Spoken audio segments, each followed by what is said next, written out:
네, 나경철 뉴스캐스터와 함께합니다. 어서 오세요. 안녕하십니까? 네, 첫 번째 이슈는요. 네, 박사 조주빈, 갓갓 문형욱 아마 다들 기억하실 겁니다. 그럼요. 불과 2년 전이었죠. 텔레그램 N번방, 박사방을 통해서 미성년자 성착취물이 유포됐던 사건이었는데요. 어제 경찰이 미성년자들을 협박해서 성착취물을 촬영하게 하고 이를 텔레그램에 유포한 인물을 수사 중이라고 밝혔습니다. 또 있어요? 똑같은 지금 방식인데요. 어허. 일명 L로 불리는 인물인데 이 L은 SNS를 통해서 이 미성년자인 피해자들에게 접근한 뒤에 자신의 말을 듣지 않으면 개인정보와 사진 등을 유포하겠다고 협박해서 성착취물을 제작한 것으로 전해졌습니다. 네. 자, 이렇게 제작한 성착취 사진이나 영상을 온라인 메신저 텔레그램에 유포한 혐의도 받고 있는데요. 조주빈과 문형욱의 수법을 그대로 모방한 것으로 보입니다. L은 최소 300명에서 최대 약 5,000명의 회원이 상주하는 수십 개의 텔레그램 방에서 활동한 것으로 전해졌고요. 네. 각 방에 있던 회원 일부는 이렇게 유포된 영상을 또 다른 곳에 또 유포한 정황도 포착이 됐습니다. 지금까지 파악된 바로는 피해를 입은 미성년자가 3명에서 6명 정도로 추정이 되고 있고요. 어허. 피해 영상이나 사진이 300개가 넘는다고 합니다. 이 경찰이 범죄 혐의를 포착하고 L을 추적하고 있는데요. 지난해까지 활동한 텔레그램 대화방은 현재 대부분 폐쇄된 상태라고 합니다. 그런데 대화방은 폐쇄됐지만 범행의 장본인인 L은 텔레그램에서 최근까지도 접속 상태를 유지하고 있는 것으로 확인되고 있는데요. 하루빨리 좀 수사가 진척이 돼서 더 이상의 피해자가 발생하지 않도록 좀 해야겠고 2년 전에 그 사건이 발생했을 때 N번방 방지법까지 네, 제정이 네, 됐었잖아요. 네, 네, 네. 불과 2년 만에 이런 일이 다시 벌어졌다는 것. 어쩌면 이 일에 대한 경각심이 순식간에 좀 무관심으로 바뀌었던 게 아닌가 하는 생각을 좀 해봅니다. 그러니까 지금 최대 약 5,000명의 회원이 상주하는 수십 개의 텔레그램 방이 있다. 네, 그다음에 피해 영상이나 사진이 300개가 넘는다. 그러면 상당한 기간 동안 이게 운영이 됐다고 지금 추정을 해야 되는 거잖아요. 그렇게 추정되고 있습니다. 그 상당한 기간 동안 이런 짓이 진행이 되고 있는데 경찰이 단서를 하지 못했다. 포착을 못했다라는 네. 이야기도 연결이 될 수 있는 거니까 그렇습니다. 이것도 지금 점검이 필요한 부분이라고 봐야 맞습니다. 될 것 같습니다. 물론 네. 텔레그램이라고 하는 공간의 특성이 있다 하더라도 네, 그럼에도 불구하고 이건 좀 점검이 필요하다. 맞습니다. 이런 말씀 드리겠고요. 네. 자, 두 번째 이슈로 넘어가죠. 자, 지난주였죠. 국민의힘 연찬회에서 여성 의원들 외모 품평하는 발언으로 논란됐던 이지성 작가. 네네. 이번에는 이웃 주민들과의 갈등으로 법적 다툼 벌이고 있다는 소식으로 다시 한번 구설에 올랐습니다.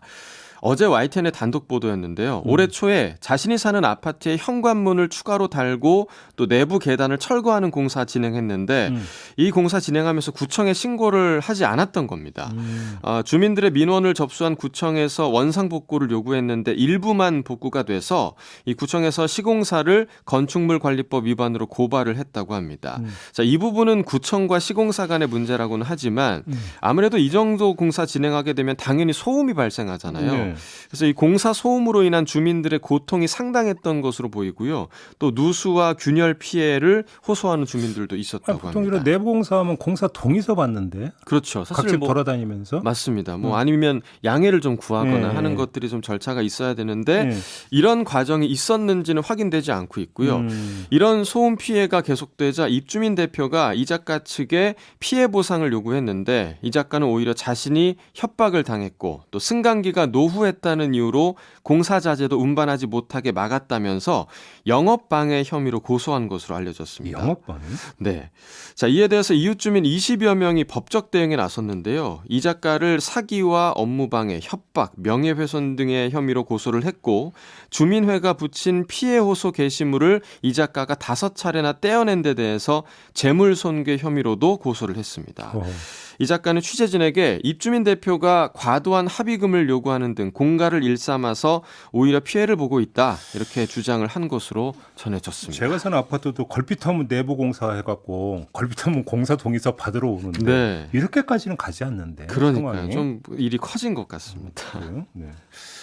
알겠습니다. 자, 마지막 이슈는요?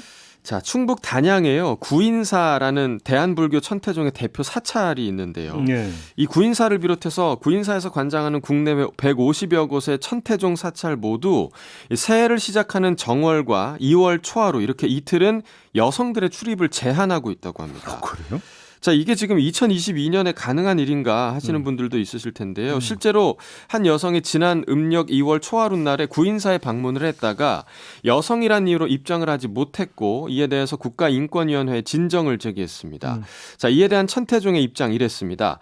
70여 년 전 종단을 이룩한 제1대 종정의 유지에 따른 것이다. 현재와 달리 당시는 가부장적인 관습이 많이 남아있던 시절로 새해를 시작하는 정월과 2월 초하루는 정한 날, 그러니까 맑고 깨끗한 날이기 때문에 특별히 남성만 기도 정진을 했다. 이 전통이 이어져 내려오고 있다라고 이야기를 했다고 합니다. 백번양부에서 그때는 그랬다 치더라도 지금은 그때가 아니잖아요. 그러니까요. 이에 대해서 이제 천태종은 당연히 입장을 받아들이지 않았고요.